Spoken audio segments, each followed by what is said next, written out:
Right, so I've been having this conversation recently with myself about failure, and I reckon most of us have had that one moment we'd love to delete from our lives entirely. Mine usually involves me saying something stupid when I'm nervous, or being a complete coward when somebody needed me the most. But there's this story about Peter that's been rattling around in my head for weeks now.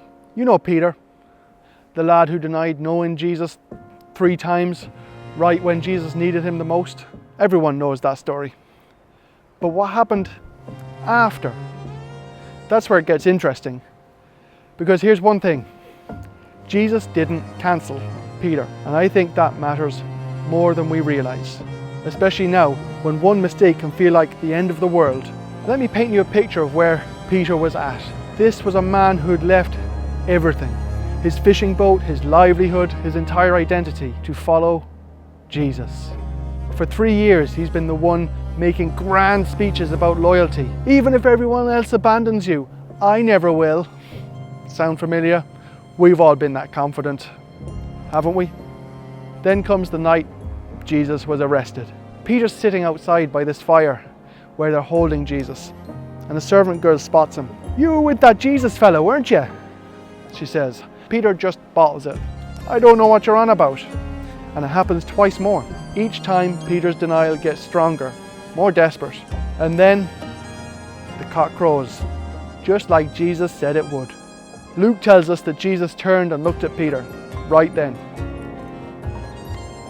Can you imagine that look? Not anger, just heartbreak. Peter went out and wept like his world had ended, because in his mind it had. Here's what gets me though. After Jesus died, what did Peter do? He went back fishing. Not because he was hungry, but because he thought he was done, finished, disqualified. And look, I get it. When we've really messed up, when you've let someone down you care about in the worst possible way, sometimes the only thing that makes sense is going back to what you knew before you thought you could be better, before you thought you could be more. So Peter's out on the lake with the other lads, and Jesus appears on the shore. Bit mental considering he's supposed to be dead, but there you go. He calls out, "Catch anything?" They hadn't. He tells them, "Throw the net out on the other side." And suddenly it's full of fish. John realizes it's Jesus first, and Peter, brilliant Peter, throws himself into the water, fully clothed, just to get to Jesus faster. That's Peter for you. All heart, no brain sometimes. When they got to shore, Jesus built a fire. A fire. Think of that for a second. The last time Peter sat by a fire, he denied knowing Jesus 3 times. Now Jesus is cooking breakfast by another fire. He's not avoiding the scene of Peter's failure. He's recreating it. And then Jesus asks Peter if he loves him. 3 times. Now this is where it gets properly interesting. In the original Greek, stay with me here, but Jesus uses 2 different words for love. The first 2 times he asks Peter if he loves him with agape. That's big love, the sacrificial love, the I die for you kind of love. And Peter responds with filio, brotherly love, friendship love. It's like Jesus asking, "Would you die for me?" And Peter's saying, "You know I care about you, Jesus, but I can't claim more than that. Not after what I've done." But here's where Jesus absolutely floors me. The 3rd time he switches. He uses Peter's word. He comes down to Peter's level and says, "Do you even filio me? Do you even love me as a friend?" And Peter's gutted. Not because Jesus asks 3 times, but because Jesus met him where he was, not where he should have been. Look, I'm going to be honest with you because that's what we're doing here. I felt called to start making these videos about faith and doubt and all the messy bits in between, but I was terrified, proper terrified. I'm not naturally comfortable putting myself out there like this.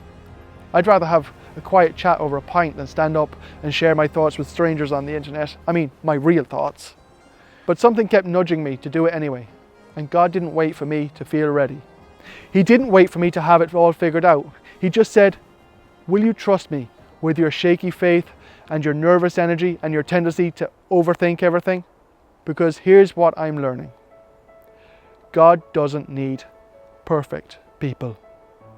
He needs real people with real problems and real doubts and real failures. The church isn't a country club for saints. It's a hospital for sinners. And Jesus doesn't need your perfect love. He just needs whatever love you can manage right now, even if it feels inadequate.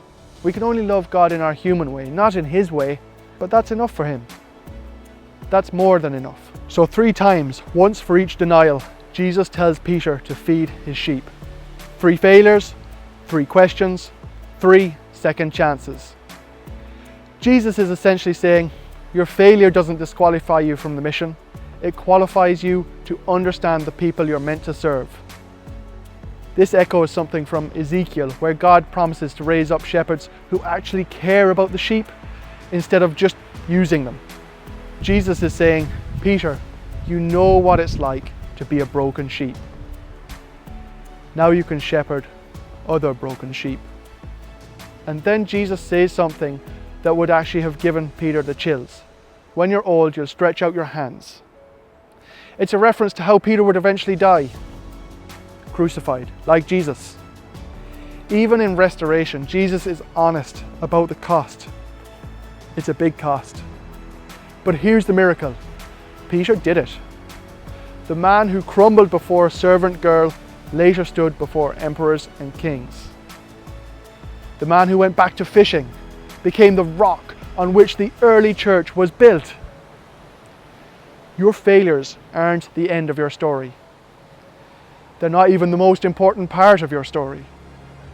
They're just compost. They make the soil richer for what comes next. So here's my question for you, and for me really. What's your fishing boat? Where have you retreated to because you think you've blown your chance? Maybe it's a relationship you gave up on. Maybe it's a dream you abandoned. Maybe it's faith itself because you couldn't live up to your own expectations.